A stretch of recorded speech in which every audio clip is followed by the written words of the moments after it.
Hello, this is Kai Marie, and welcome to Season 2 of the Healing Element Podcast. This is Episode 1. I am so excited about this season. I have some awesome guests, awesome topics I cannot wait to share with you. Today, my guest is Shevel Mavins, founder and CEO of Addiction Prevention. If you follow me on social media, you will see that we have done several events together, and we are going to share with you what we have upcoming for September and October. Make sure you stay tuned. We have a ethics and racial bias training, and now we're also doing a monthly wellness happy hour with giveaways. Yes, giveaways. So make sure you stay tuned. Listen to this episode to get the information you need so that you can sign up, register for our trainings and the wellness happy hours. Welcome, welcome, welcome back. This is Season 2. I appreciate all your support. Thank you. Hello and welcome to the Healing Element Podcast, a weekly discussion giving you the tools to understand and heal from intergenerational trauma. I am your host, Kai Marie. To find out more information about the topics discussed today, visit kaimarie.com.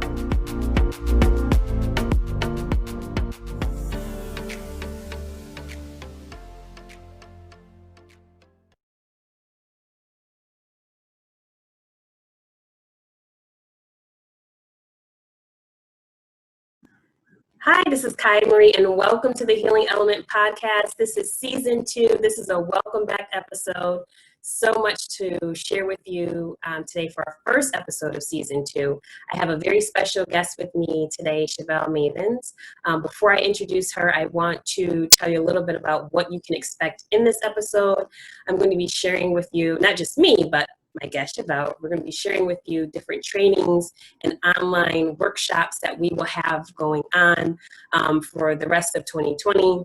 And we have big things in store for 2021. We're not going to touch upon that yet, but we will let you know what's going on for 2020 and why we feel that these trainings and different type of online workshops are important.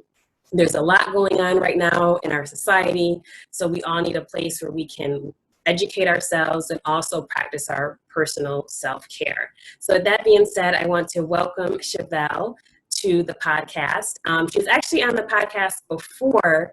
It was prior to the launch of the Healing Element, and we did a live session on Facebook where we talked about psychological noise. That was an article that she did, and I will post the article in the description box so that you guys can take a look at that.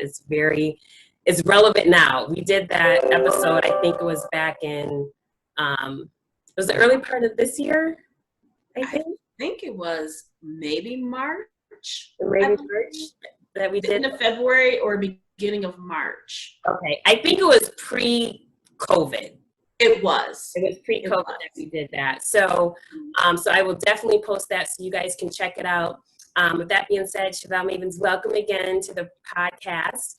You are founder, CEO of Addiction Prevention. For those that did not catch the last episode that you were on, would you please introduce yourself? Thank you. Hi, my name is Shevel Mavins. As Kai said, I am the founder and CEO of Addiction Prevention. A little bit about me, my history. I was a substance use and mental health therapist in Upstate New York. I did that for several years, for almost 18 years. And then I eventually moved down to North Carolina with my family. And, you know, I'm a county social worker, but what I noticed that there was a gap in services, as far as trainings for people. So that's where I started, doing trainings, as I did a little bit in New York prior to moving to North Carolina. And, that's where I started, I said, let's do some trainings on mental health, and substance use, because there's a huge stigma with mental health and substance use. So that's where I focus a lot of my trainings on, until some things started changing in our world. I kind of shifted and started doing some other trainings. That's when I partnered with Kai. Yes, and so we have done a or I think the first one that we did, which was a conference. So we came out the gate like with a 2-day conference. Yes. No, okay, let's, out the gate, 2-day conference with speakers for day 1 and day 2. So that was done in a very short period of time, lessons definitely learned there. But that was a conference that we did back in June. And we had July. July. Was it July. July? Mm-hmm. July, that's right. It was because the first day was on my birthday. Right, July 14th. So we had the conference July 14th and then the 16th, right? Because we skipped the day. And so we had a great turnout for that. And that was really kind of laid the groundwork because we talked about really understanding what is racism. So that was the first day. It was dedicated to our presenters just really shared with us how racism kind of originated in Americas. And then the second day we talked about racial trauma, which is obviously a result of racism. So do you have any thoughts, Shevel, on the training that we did back in July? I think it was a phenomenal training, and it was very fitting for today, what we're dealing with in our society, what we're constantly seeing in the news, social media, social injustice. We hear the word racism, but do we really understand what is racism and where it started? And I think that conference built a foundation, to really talk about how this country was built on racism and how it incorporated in our laws today and how it affects Black people. Because of, we can go back, like we talked about in the conference, slavery being brought over here to be used as workhorses, and then how laws was started and continued on to not include us, which we see that disparities throughout everything in our life. And I think that training really laid the ground work on racism and how it affects mental health, how it affects the family structure, how it affects every area in our life. Right. So I thought it was a phenomenal training, not just because we put a conference together, but I think I even learned a lot. Yes. We're being the moderators. It was hard for me. I got to pay attention to everyone, but I'm listening to the information. I'm like, wow, I didn't even know that, Right. So, and I think that's the feedback we got from the attendees about how educational it was. So I'm glad that we were able to partner together and use our brain power to bring awareness and to bring factual truth. Yeah. Because we don't tend to see that. We see a lot of people's opinions, but we don't always hear the true facts. And sometimes the facts hurt. Right. Right. But you can't move forward if you don't know where you came from. Right. And I think that information that was provided helped us see how it started, how it affected us, and where we need to go as a race and as the world, the United States, need to move forward, how to go about that, and where we need to make changes. Right. Very true. And what you said about really being honest, I mean, it was when we had our presenter kind of lay out, listen, like this was the experience. This is how, I think Jacqueline, she kind of, Baratola, hopefully I said her name correctly, she kind of started with laying the groundwork of how this concept of racism came into the U.S. because of Bacon's Rebellion. And she talked about through that, because try to keep, it's all about power, right? It's like, you have Black folks and white folks working together, right? And they wanted to unify and say, no, we deserve a livable wage, we deserve, rights as human beings. And so a way that the elites were able to divide them from kind of moving forward and pressing to get these equal rights was to use race. And then we started to then see that kind of just interwoven into all of the laws and basically just into the framework of the US. And so her laying that groundwork, and then Justin, he also talked about just how racism kind of shows up in the lives of the Black family, like what it kind of looks like and how it can affect Black communities. And then Brandon, of course, talked about the trauma, and he used the ACEs study and actually added another layer to that of, if you guys don't know the ACEs study, I'll put a link to that as well. Brandon Jones, he did an excellent job. He did. He really kind of pulled everything together and said, like, listen, like, we look at slavery, we look at Jim Crow, and he just went throughout history and said, like, you want to know why we have the certain outcomes that we do right now, this is where it originated. This is the root of it. I thought his presentation was very powerful. Very, very, and that was just day one. That was just day one. I'm glad we had a break, because it was a lot to digest. Mm-hmm. So I was happy that we did decide to have a break and then go into day two, because that's when we're dealing with the trauma piece.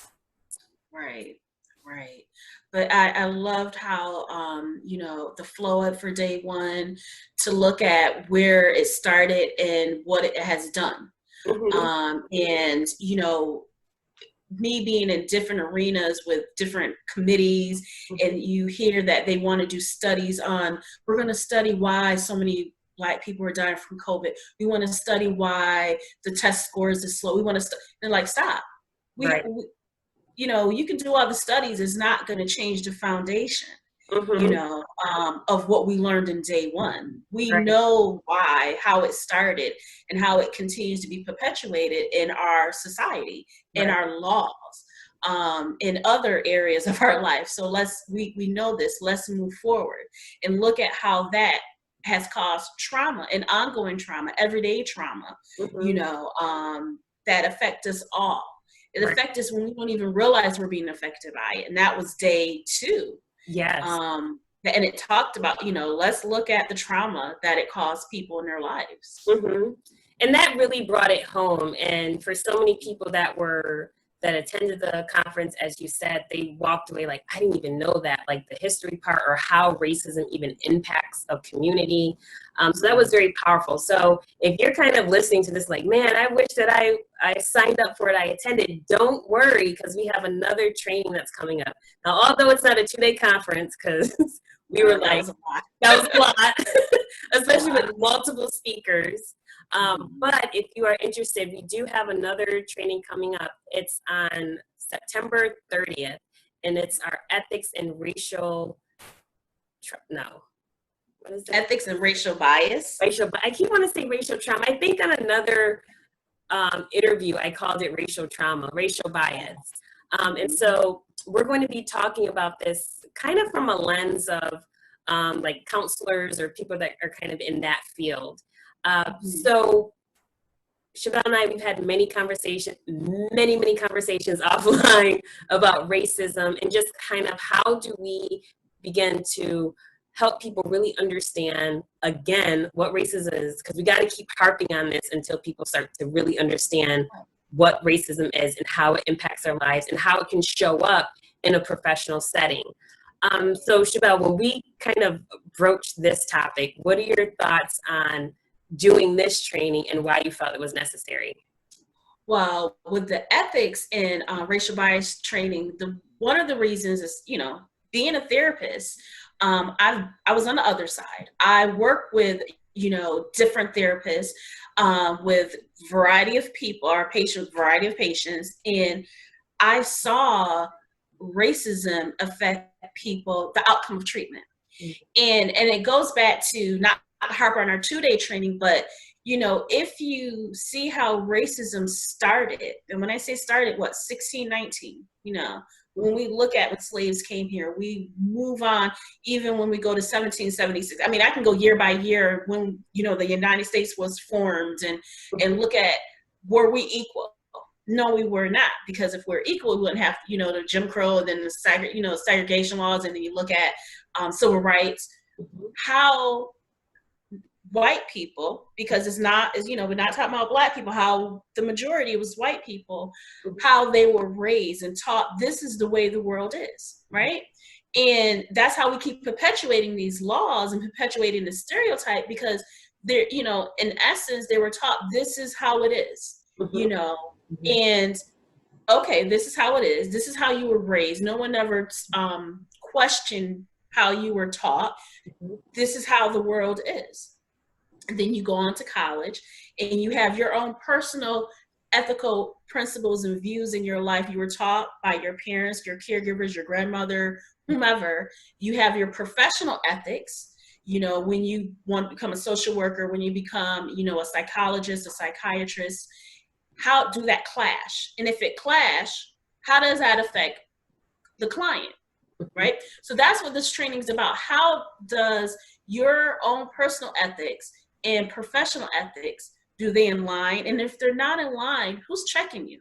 Because I know through experience, being in, the clinical team meetings and hearing things that people say, and I wasn't always who I am today, and I didn't always, sometimes being the only Black person in the room, did not always feel comfortable checking people like, that was just a racist statement, or you just did a stereotype. When you're dealing with people with mental health and dealing with people that struggle with substance use, they already have stigmas.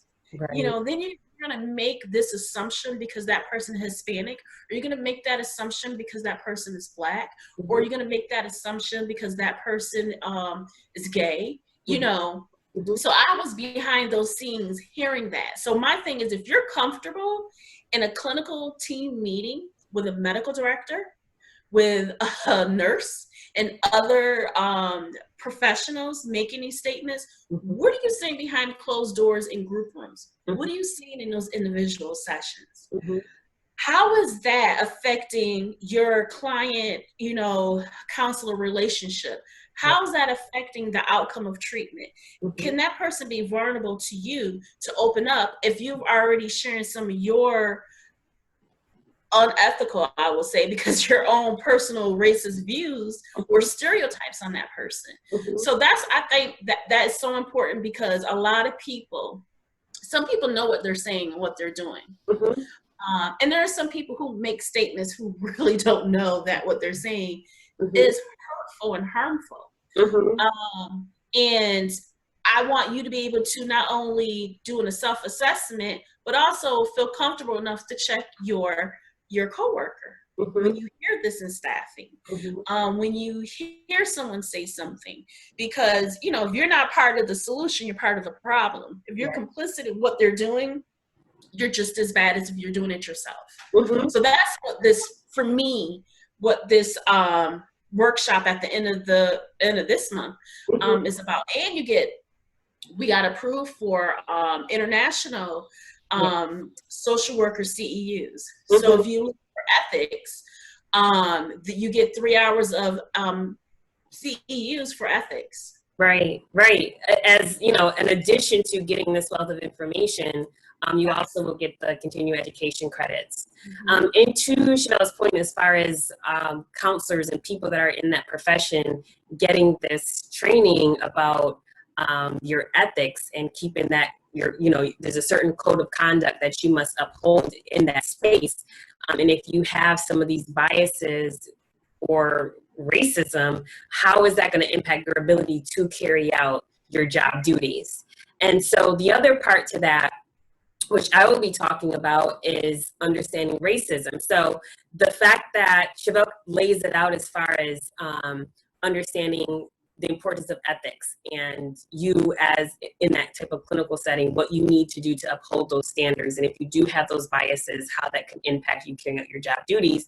I come in to talk to you about racism and racial bias. And the reason why we separated that, and we had many conversations about it, because everybody has bias, right? Everybody has some form of bias, but we wanted to make sure that it was clear that what racism is and what racial bias is, right? Because so in that section, what we'll do is really lay out how racism is built in the institution, right? So if I have a bias towards a certain person, I may not really have the power to really have an impact on their life, right? But if you are in a system of racism, a system of white supremacy, and I'm a white woman, I most likely have power of, when I make a decision to impact a Black person's life, a Black man, a Black woman's life, in a way that they cannot impact mine.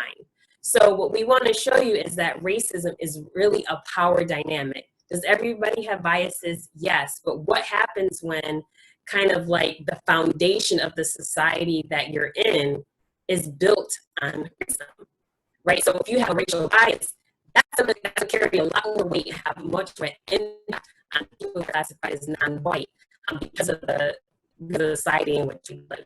Anyone want to add to that? No, I think you hit the head on the nail with that.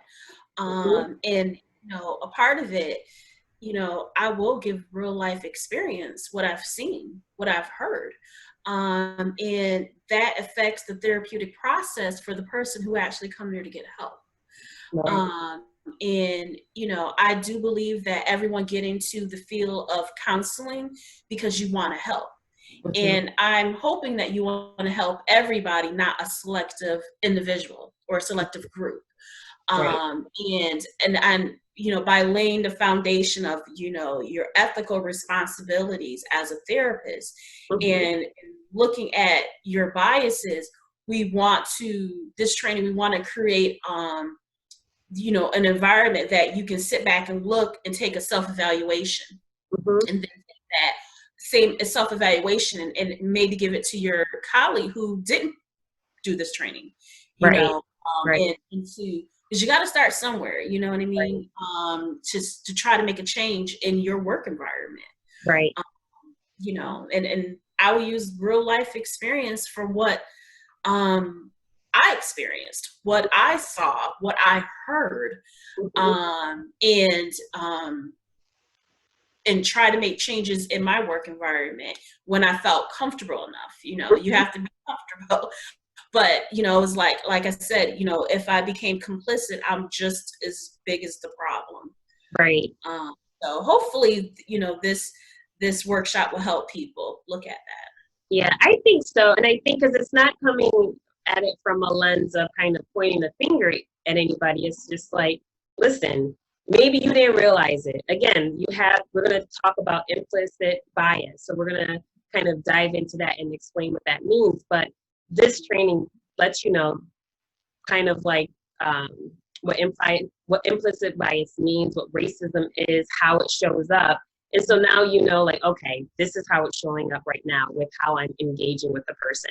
I now have a choice either to continue down this path or take the tools that I learned from the training and apply it to the situation, thereby creating change. And so, as that old saying goes, change starts with us. If we want to start changing our family, changing society, changing the world, we first have to start making those changes within ourselves. Um, and I think that this training is also so timely because there's so many reports out there that have come out about Black women in childbirth and the rate of, unfortunately, the mom dying, the baby dying. The rates are much higher with Black women than with white women.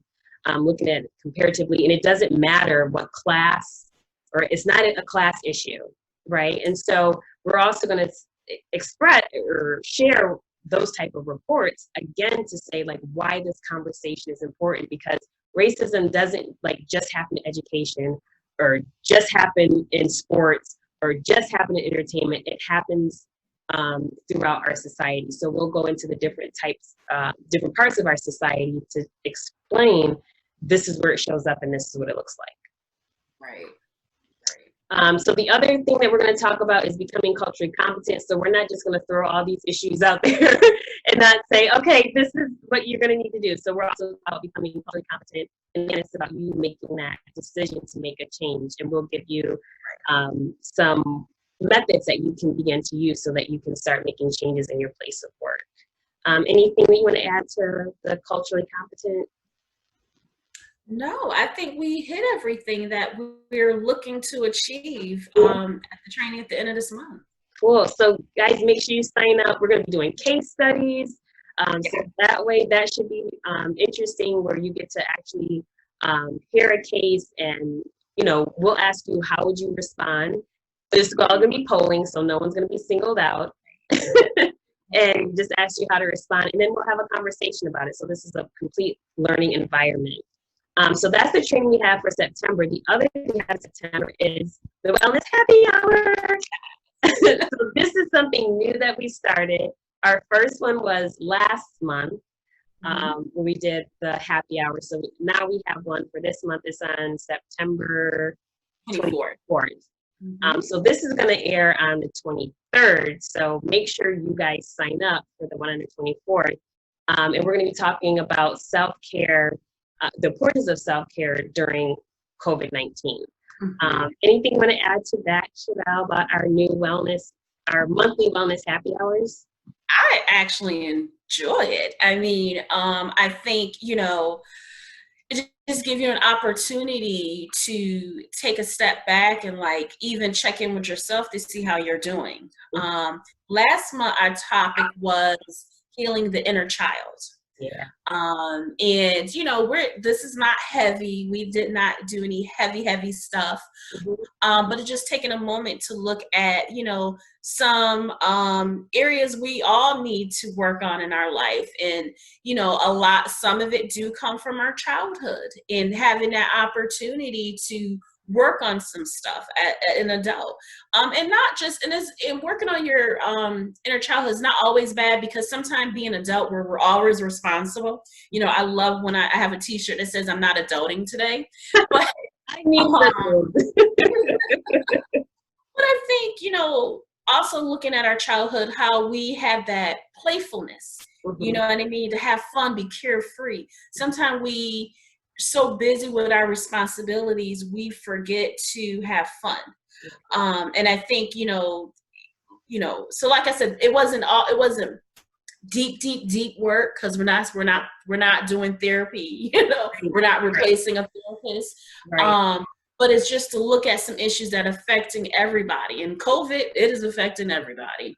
And if you're a busy person, or if you have kids, or some people might be working from home, some people are forced to go back into their work environment, dealing with self-care with COVID is difficult. We talked about it, not being able to go certain places, or like, I really need a vacation. I really, really, really need a vacation. But it's not safe, and, other things that I can do to keep myself sane, and to work on things. So that's something we're going to talk about during the, was it next week, Thursday? Yeah. And it's a monthly thing we're doing.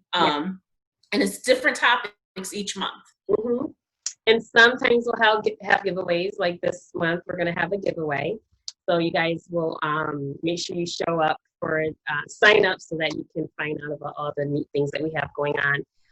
And when Shevel mentioned about our self-care, I'm going to be sharing my personal story about how I definitely needed to step away from social media. As she said, COVID, that has personally impacted me. And that's on top of what is already happening. So I'll be talking about what I had to do for my own self-care, and how my body was letting me know you need some downtime. And so what we want to do is make sure we're listening to our body, and we're not waiting until it's like a crucial moment and then we decide to listen. We want to make sure that we're listening before that. I'm looking forward to that. So you guys make sure that you sign up. You can go to Shevel's website, addictionprevention.org. You can go to my website, kaimarie.com. So that way you can sign up, register, and and we have fun. Grab a drink. You get your drink and some wine, or if you want to do some juice, whatever your preference, whatever your beverage of preference is, just bring that. And then really quick, we do have, in October, we have an older adult mental health training coming up, and that's at the end of October. So that is also on our website. So make sure you guys sign up on that too. We're going to have some very key information for people that are caretakers, but also who are in the healthcare arena. Anything to add to that? Yeah, I do a lot of older adult mental health first aid trainings anyways, because I think sometimes we forget that older adults, the baby boomers, that's our biggest population. And that population is getting older. And if you think that all the stressors you have going on is difficult, you add that on for an older person, and not only that, just with life transition, this is a period. And when I say older, we're talking about, 60 years up, this is during the time when people are retiring. Right. This is during a time when usually, you're retiring. So maybe your children have these great opportunities because you've been doing a great job being a parent, and they're moving away. So now your kids who you're used to seeing all the time is moving to another state, and so you're not able to be social with them. This could be during a time when your health takes a turn. There's a lot of going on. So, even though I know personally, dealing with my dad, there's stuff that, I have my family, I have my job, but I also had to help him with his health stuff and his changes in his life until he passed away 2 years ago. So, I think sometimes we just miss looking at the older population and the life transitions they go through, and just look for things, because mental health it look very different in an older person than it does in a younger person, and it affects them differently, because a lot of times they don't talk about it, because when you think about back in the 40s and 50s, you didn't talk about that stuff, especially a male. They have that stigma, a man don't cry, the stigma they have, and women, well, I'm just gonna keep it to myself and not share. So you have a lot of doctors not asking these questions, or what I find sometimes they ask the question, by answering the question, the doctor say, "You're not depressed, are you?" Just answer the question for them, and they're going like, "No, I ain't depressed." Exactly. So I say no, like tell the doctor that the doctor is wrong. Like, right, yeah, right. like, oh, of course he's right. Right. So I just think it's just get us to look at things a little differently. We're going to address substance use because that's big. That's up 100% in older adults. Marijuana use is up 200% in the older adults. So you see that, they're using substances to either deal with the loneliness, to fill that void, or they want to change that feeling. But also, that substance metabolizes differently in their body, because if you have a liver for 65 years, your liver is not working at the same capacity as a 25-year-old, and if you have other medications you're taking on top of that, now your body's trying to metabolize this, metformin or, other medications along with the alcohol, which you shouldn't be mixing alcohol with that anyways. But, and that can lead to, if you're drinking because you're depressed, even though alcohol is a depressant, we have, thoughts of suicide. So next to adolescent, suicide is up. The next population is older adults. We're seeing older adults attempting suicide and completing suicide at a high rate in our society. And I just, from the work that I've done, I don't see the call of this as being a public health issue when it is a public health issue. It is. And usually when an older adult make an attempt to take their life, they're usually successful the first time around because of how frail their body is.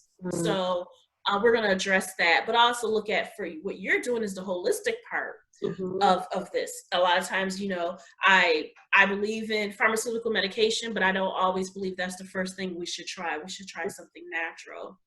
Yes, and what you talked about as far as really educating, it's one thing to educate like the caretakers, I'm sorry, not caretakers, people that are in the medical industry, right? So maybe if you are an administrator for a nursing facility or something like that, the tools that we're providing are great for you to kind of share with your staff. This is what you need to keep an eye out for our patients, to make sure if you start to see these signs, it's time for us to have a conversation with the social worker, with the family, so on and so forth. And in addition to that, the holistic part, and that's one thing about our training, especially the work that you've done, and we had a conversation about doing these trainings, you're like, that holistic care is missing.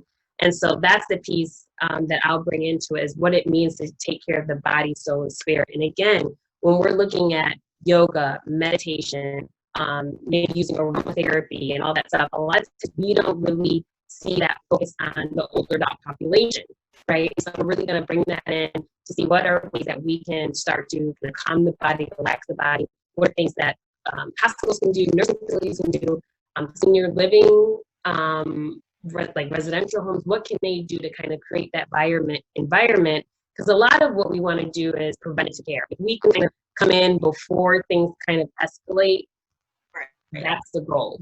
Right. So we're going to really take this from a holistic lens. I'm really looking forward to this. As someone who has, my mom has different health challenges, and it is challenging already being a caretaker, especially when you're far away, and now under COVID, it has made things to be very challenging. So I am, hopefully everyone that's able to can start this training, because I think you'll find it very helpful. And you can, again, it's on a website to register. It's only $30. And we do have actually another announcement. I don't think we're going to make it yet, though, about people that can register if there's financial difficulty. But that's going to be coming up soon on our social media. It may be announced by the time this is live. So if that's the case, then awesome. But yeah, so make sure you guys just follow us on social media, so that way you can stay on top of everything that we have coming. And of course, again, this is the training October for the older adult mental health. There will be a happy hour too that month. We don't have a topic just yet. But if you attend the happy hour on Thursday, then you'll know what the topic is. So Shevel, anything else you want to add to our conversation as we start to wind down? This is kind of like just what to expect for, as kind of, I can't believe we're closing out 2020. But here we are. Yeah, I'm just excited. I always look at ways to educate, ways to give back, ways to help our community, and this is it. What is knowledge if you can't share it? Right. And I think we use our life experience, our past professions, to see how what our experience was, what we learned, what gap we see in our community, and how we can fill that gap. And I think with a partnership with you, with your wellness and the holistic part, like I said before, that is always missed. We talk about it a little, but we never dive into it. We're so quick in our Western medicine to say, take a pill. Right. And sometimes, depending on what the situation is, you might need medication. But also, why not first say, let's take a walk, let's meditate, let's journal, and try those things first to see if it works. And I just think, like you said, we want to help prevent and be more proactive with this than to be reactive. Right. Yeah, I just look forward to next year, because we have some big stuff coming out. I want to, but I'm not going to say. But just know that we are planning to do so much more to be able to give back to our community. Yeah, for sure. I'm excited to partner with you. One other thing that I forgot, also in October, we have the Yin Yoga, and that's for the Black community. So make sure you sign up for that. Again, y'all just got to go to our website, and everything is there. Go to our website. You can sign up for that. We are going to do a beautiful Yin practice, and also have a conversation about racism and how that's impacted us as a Black community, so that we can really begin to heal. That's something that's so necessary. So again, go to our website. Shevel, how can people reach out to you if they want to connect? Yes, my website is addiction-prevention.org. Make sure you put that hyphen in between, addictionprevention.org. I try to stay up on that as much as possible. Addict Prevent one is my Instagram. I'm still trying to get the social media stuff down. I'll make sure I'll give everything to Kai so she can post it in here. And usually whatever I'm doing, Kai posted on her website and vice versa. Just reach out. And I'll give Kai my number. She can also add that a part of this. And I respond to emails, which is addictionprevention@gmail.com. I do respond. And I'm, if you have any topics that you think you want us to talk about, either with a training or a workshop, or even with that wellness happy hour, we're more than willing to give you guys what you want. Yeah. Yeah, it's true. I mean, this is what it's about. We want to make sure that we're providing information that is helpful because we all could use the help. Like many of us are making, totally different lifestyle changes because we're working on ourselves. And a lot of times we don't have people to go to say, is this a good thing? Should I do this? Should I not? What should I do? A lot of times we don't have anyone around us that's also on that journey. So we have two people that are on a journey who look forward to providing you some helpful information to help you begin to heal. With Shevel's expertise with mental health, especially for the elderly, for the older adult population, I should say, this is such critical information during this time. So please make sure that you go to her website, follow her on Instagram, Facebook. Also, if you want to know more about me and my services, go to kaimarie.com. You'll see all my stuff there. If you want to go to my Instagram, Facebook, it's KaiMarie_The Healing Element. So please check those out. You guys stay tuned. We're going to have a great season 2. And also make sure you come to the monthly happy hours. I will check in soon. Thanks, Shevel, for joining. Thank you for having me. All right. I'll check in with you guys soon. Bye. Okay. Bye.